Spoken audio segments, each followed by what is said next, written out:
that's a sound. We make your frown go upside down. It's getting janky, we the greatest pound for pound. What up, Muggs? What up, Dave? What up, Bro? What up, James? What up, Muggs? What up, Dave? What up, Bro? What up, James? It's getting janky. It's getting janky. It's getting janky. I love it when we jank around. It's getting janky. It's getting janky. It's getting janky. I love it when we jank around. Janky Town. Mr. Muggles, what's up, dude? Yo, dude. Just another fun week, huh?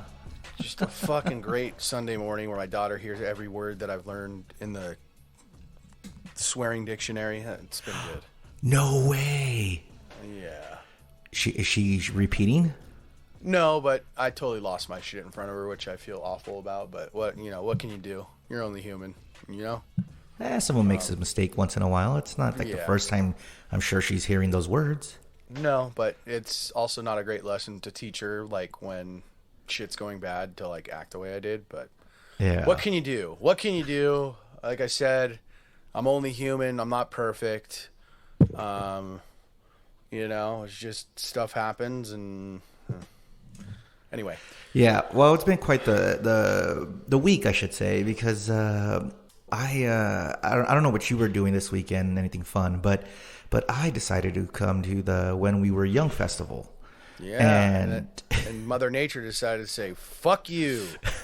Well, let me tell you about my journey, man, because we left Friday evening, and like at maybe 10 o'clock at night, because we wanted to miss the LA traffic, and we're like, we'll just get in, Zoom, we'll quick drive over to Vegas, and then we'll get in, sleep, and then wake up, go to the show, then wake up and go home. Quick, easy, in and out Vegas trip.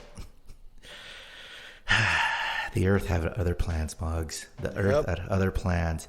First of all, I'm driving, and this happens from time to time where it's a crapshoot on the Vegas driving, where an accident happened. So what was supposed to be a 3.5 hour drive ended up being a 6 hour drive. Oh boy.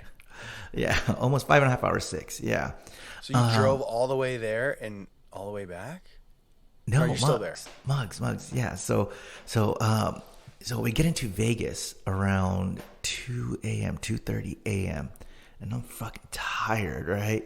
And so I'm hitting you up like, hey, can we record at this time? And you're like, yeah.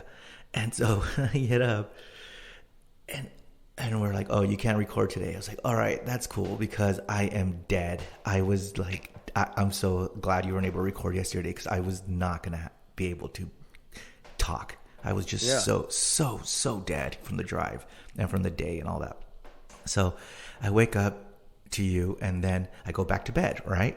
Yeah. Nothing. Everything's still planned. All right, cool. We figured it out. We're going to record another day. And then I wake up to text of canceled. The show is canceled. And that's got me thinking like, oh no, man. Like, this sucks. So who didn't play? Who did not get to play? Everyone. The whole show is canceled, dude. The whole show. So they're not doing one today? Okay, yeah. So they are doing one on Sunday now, right? Okay. But the fact is, Mugs, I woke up to these text messages around 11 o'clock or noon, right? Mm. There were people lined up, ready to go into the venue, and they had to yell at them and be like, "Hey, guys," not yell like at them, but like they were screaming from the gates, "Hey guys, just to let you know, the show is canceled." Boom. And you see a bunch of emo kids just crying, just bummed and like, why? It's not even windy. and then you just see them just exiting and cruising down Las Vegas Boulevard, because it's right by the Circus. So it's just weird to see like all these kids and stuff like that, like just going down. And I'm talking to my friends who are managers and have artists here at the show, and my other friend is doing sound for Sirius XM, and everyone is scrambling, dude. Like, it's madness. Like, people are trying to do shows everywhere. It was nuts, dude. And then I'm like, I look outside and I'm like, okay, well, the wind's not that bad. And I was like, all right, well, they must know something that we don't. It might not be here yet. I go to lunch, and my God, Muggs, I've been in some wind like that in Chicago. But here in Vegas, I've never seen anything like it. Like, I couldn't even open the door when we got out of the car because I had to fight the wind. Not Coachella, like the dust storms in Coachella? Dude, way worse, man. Because think about it, the Coachella dust storms, the show's still going on, right? Like, that was bad. But Muggs, like, it was just the wind was crazy. So, we make the decision of like, all right, we're gonna try for Sunday, and we'll go to the Sunday show because they posted, they posted the second show is gonna go on. It's gonna go as scheduled. The wind advisory in Vegas is supposed to end on Sunday morning at 5 a.m. Mm-hmm. So it looks like it's a go. So, but now we got the idea of like, all right, well, what are we gonna do all day? Like, we don't have nothing to do.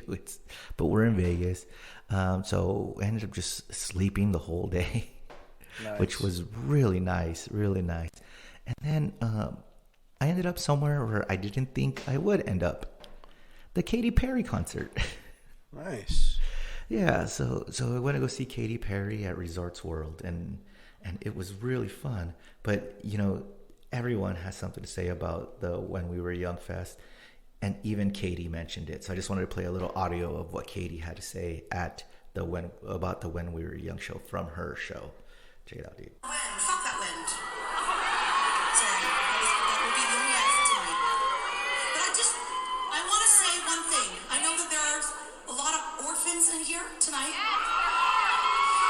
that weren't really expecting to be at the show tonight. You were expecting to be at a more punk rock show.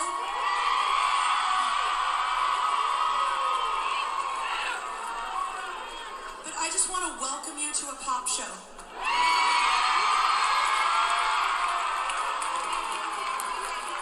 Where we throw bows just as hard, but with a smile. And it's not just any pop show. I'm Katy Perry, and this is Play.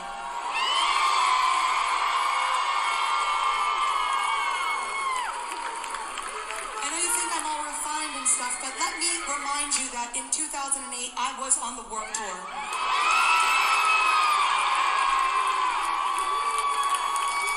I stood in line for catering.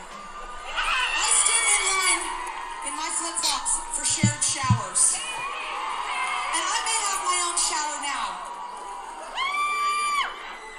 But don't throw me in a pit because I can go.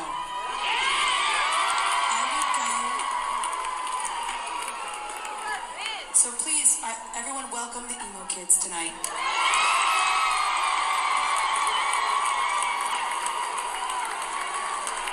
You guys have been sad for so freaking long. It's time to get happy.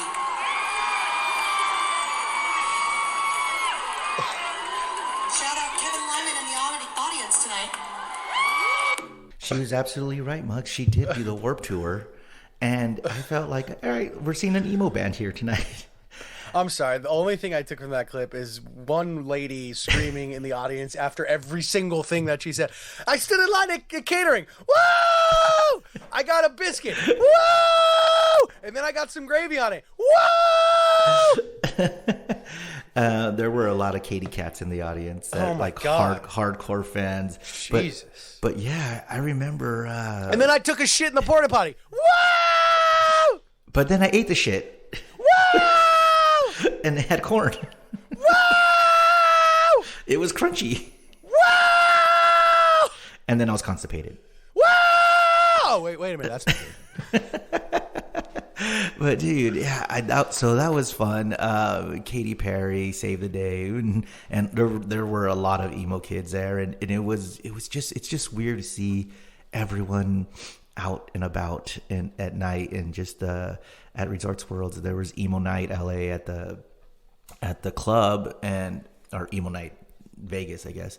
But you know, like how they have those nights at the Echoplexes and stuff. But so that was my day, weekend so far, man. Good times. Yeah, yeah. But Muggs, it sounds like you did something very Halloween-y, scary. Yeah. Yeah. I went to go see Terrifier 2. I haven't even seen Terrifier 1. But I don't think you really need to go see Terrifier 1 to see Terrifier 2. Pretty gruesome. Pretty gruesome. The whole buzz behind it is that people were passing out and vomiting in the theater and they were leaving. So I brought barf bags and passed them out. But seems like everybody handled it. I don't think anybody really left. So what's the like? Why is Terrifier? Was it so gruesome? And like, what's the lore behind it? It's just like it is. It's pretty. Just the gore in it. It's like over the top almost. You know. All right. And and this is in movie theaters. Yeah. Yeah. And it's pretty like pretty insane. People getting mutilated and like maimed and shit.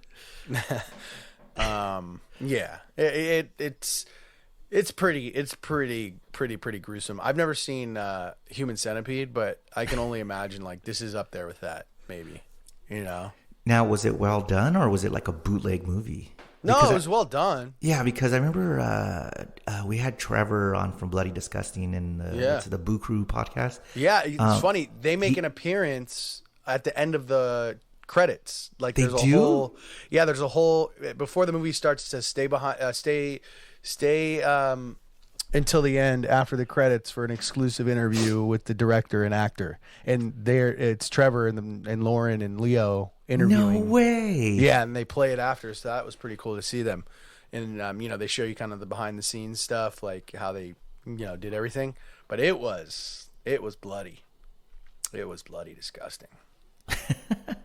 Yeah. Wow, Terrifier 2. And you don't have to see Terrifier 1, right? No, you don't need to see Terrifier 1. Just go see Terrifier 2 if you want to be grossed out.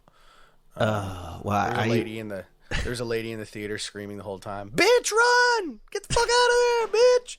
Okay. Great, dude. All right. Well, let me ask you this, dude. Because in horror films, right? Like, I don't go watch horror films, but I did go watch Smile. I haven't seen Smile. Okay. It's pretty creepy. It's not Terrifier 2. It's creepy. Yeah, it's creepy. It's not gory. It's not gory. There's some gore in it too, but it's not too crazy. It's just like psychological, right? And most of the time I couldn't even look at the screen. Like when I'm anticipating like a scary part, I would just look at the corner of the screen and focus on one thing, and then wait for the big noise to come out, and then I'll look up and then see it, right? Right. But what I wanted to ask you was, in Terrifier 2, you were saying that lady was screaming. In Smile, people were chatting up a fucking storm too, right? Like they're like, oh no, why would you do that? And hey, I don't go in there and stuff like that. But I don't know why. For this film, I wasn't annoyed by it. Really? Yeah, I thought it actually enhanced the experience. Now, and like, the people I went with, we were talking to each other, and I didn't feel as bad because we were making jokes, and then people behind us were like, I agree with you on that one. And you're like, what? And so we just started like making, like, not like talking really loud, but there were people actually really talking loud.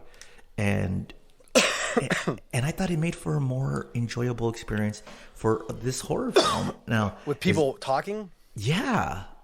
So I don't know. Did you feel the same way when you were watching Terrifier? Yeah, I liked it. I think, people weren't talking except that one lady, but like, the parts where you're just like, okay, this is insane. I laugh. I laugh at those parts. I'm like, okay. But spoiler alert. The guy's dick gets cut off. It's pretty good. Did it make you laugh, or did it gross you out? It made me laugh. Because Really? then the guy, his name's Art, the clown, he rubs it against the car window, and you're like, okay. Wait, did he cut off his own dick? No, he didn't cut off his own dick. No, but I mean, just the aesthetics of that clown, creepy as shit. And then there's like a little girl clown too that like is like his like sidekick in this one, and it's because the original one came out in 2011, and I don't think it got that much acclaim, but yeah, this one they're like I don't think this like, game claim. Yeah. I mean, a lot of people didn't know about Terrifier 2 until I like talked about it. But yeah, it's everybody that I interviewed some people coming out of the theater, and they're like, I said, what would you rate it like on, gruesome level? They're like, out of 10. They're like, well, 9. Oh shit. Yeah. Now, is this the scariest movie or most gruesome movie you've ever seen, Muggs? Yeah, I would say so. Oh man. Yeah, I would say it's up there. Until this movie, what was it? Like, what did it have to surpass? I would think it surpassed The House of a Thousand Corpses. Oh, that one was bad? I mean, like, gruesome?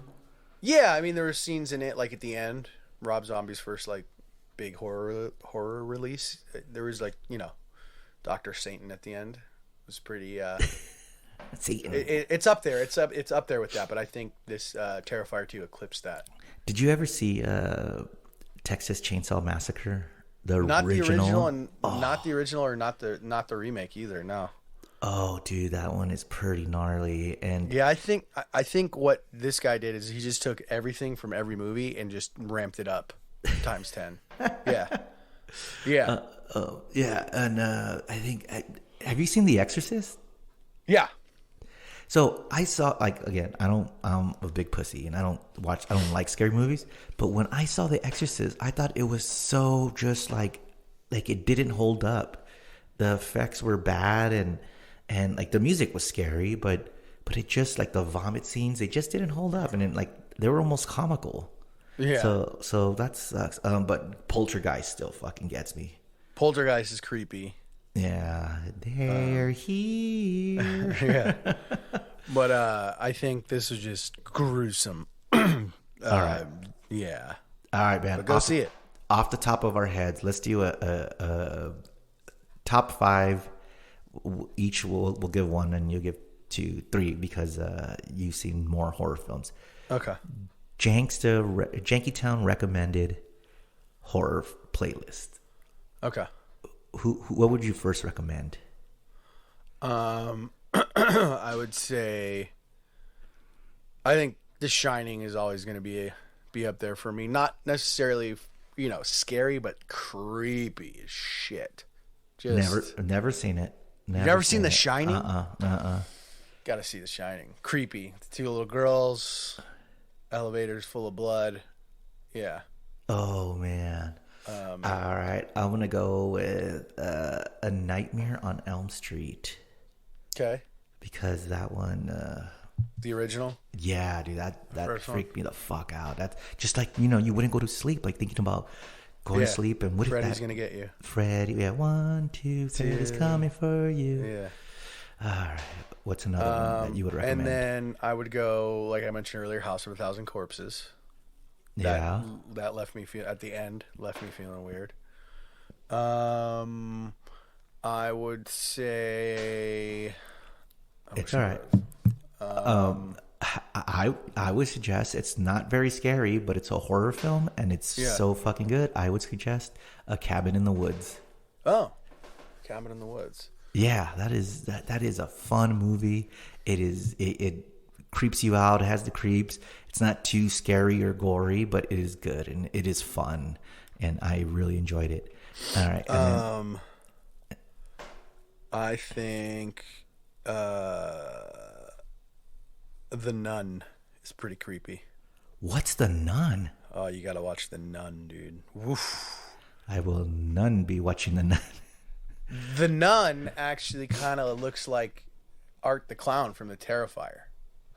So they kind of have the same kind of look, but it's a nun. It's not a clown. Yeah. And she's an orphan, and she's really 30. What's going on here? Who, the nun? Yeah. What do you mean? That's the plot of The Orphan. Okay. You know what movie is trippy? What? Have you ever watched The Omen? Yeah, The Omen. Damien. Yes. That's crazy. Yes, that one was nuts. And then I think we'll end it up with Poltergeist. Okay. Because that's unless you have one scarier besides Terrifier 2. No, Terrifier 2 takes it. Scored really high on Rotten Tomatoes, by the way, like 86 and like 90 or something. Really? Yeah. Ooh, I know a scary movie that I just saw that you might want to not want to see though. What? Black Adam. Was it bad? It wasn't good. Okay. It wasn't DC. It's a DC, huh? Yeah, I mean, DC it's just flop. the theater was kind of full, so I don't think it'll be a flop. But man, like, I don't know. I'm not a movie reviewer, so I don't know how to put my total feelings into words. Yeah. But it seems like DC and The Rock on this one, they were fucking full of themselves. Really? Like they were feeling themselves, man, and it was just like, nah, dog, this isn't it. This ain't it, fam. This ain't it, fam. Yeah. So it was not a good movie. But you know what? Listen, it wasn't a good movie, but I still enjoyed it. Does that make sense? Yeah. Because it's a lot of action. Hawkman was cool, and Pierce Bronson as Dr. Fate. That was pretty cool. So yeah. Now nerds don't get all mad at me if Black Adam. Don't get mad. Yeah, and then like this is how bad I think like they knew the movie was, that they released the big surprise that Superman meets Black Adam. And they released it before the movie even came out. So it's like, what's the point of having a extra scene if you're just gonna ruin it for everyone? Yeah. That's You're like, please go see your movie. So, at the end of Terrifier 2, there's a scene like kind of like the credits start, and there's a scene like in the middle of the credits that is fucking disturbing, gross. That's awesome. Did it make you want to vomit? No. See, like gore and stuff doesn't make me want to vomit. It doesn't get me nauseous. It's just, it's just like, ugh. I won't puke on sight, but it just gets a reaction for sure. Yeah. Oh man. Well, there you go. Terrifier 2. Go see it. Black Adam. Maybe if you're a fan. But then Poltergeist is the one, and Damien, and House of a Thousand Corpses, and Cabin in the Woods, and all those. Muggs, do we have time for a little quick what the fuck news? Oh yeah, The Ring freaked me out too. Remember The Ring? Oh yeah, because the girl who comes out of the TV. Yeah, the girl who comes out of the TV, but like the first time they see like somebody that like has come in contact with her, that like their faces are all melted and shit. I'm like, oh, they're all swampy, right? Yeah, that part that freaked me out. I was like, oh my god. Now, can you imagine like seeing the original Korean versions? No. Like they're even scarier. Oh really? They had to make it nicer for America. Yeah. I mean, it's not as. I mean, they just do it better. Like those creepy movies. But one what the fuck news, because let's go. Yeah, I just want to get this in because I'm about to die, because I came in at 3:00 last night after going out all night in Vegas. All right, man. OnlyFans star Emily May keeps content flowing even during birth. Wait. Say that again. OnlyFans star Emily May keeps content flowing even during birth. She gives birth on her OnlyFans?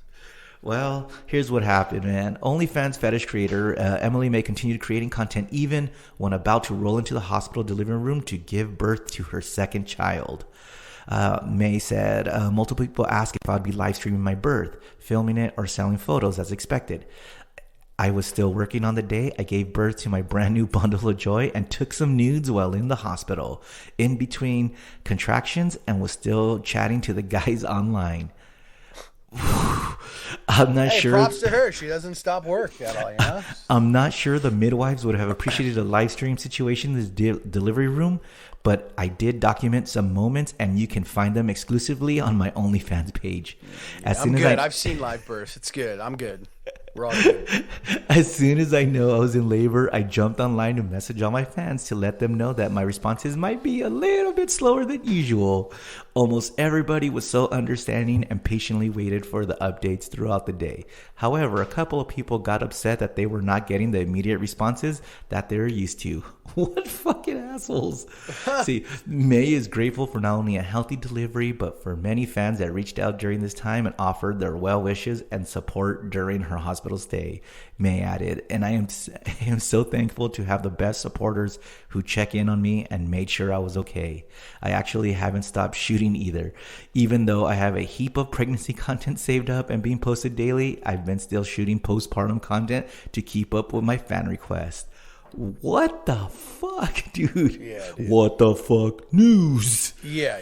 That's a lot of weirdos. Okay, it's great that she's like feeling comfortable to do all that. Who are the assholes who are texting her and be like, "Hey, it's pretty cool. You're in labor right now. How's that going?" Like, who's doing this? And who's the guys who are like, they're not responding to me. Talk to me. Yeah, they're dudes living in their mom's basement. That's what it is. Oh man, OnlyFans. I just don't get it, dude. But Muggs, I am feeling awful. Nice. So I think I'm gonna have to wrap it, dude. I know it's a short one, but I just wanted to. I know. I'm sorry. Jank says I know it's a short one, but I feel awful right now, and I need to not be talking and not being a bright light right now. And awesome. And I think I will make it up. Vegas is the spot to be then. What?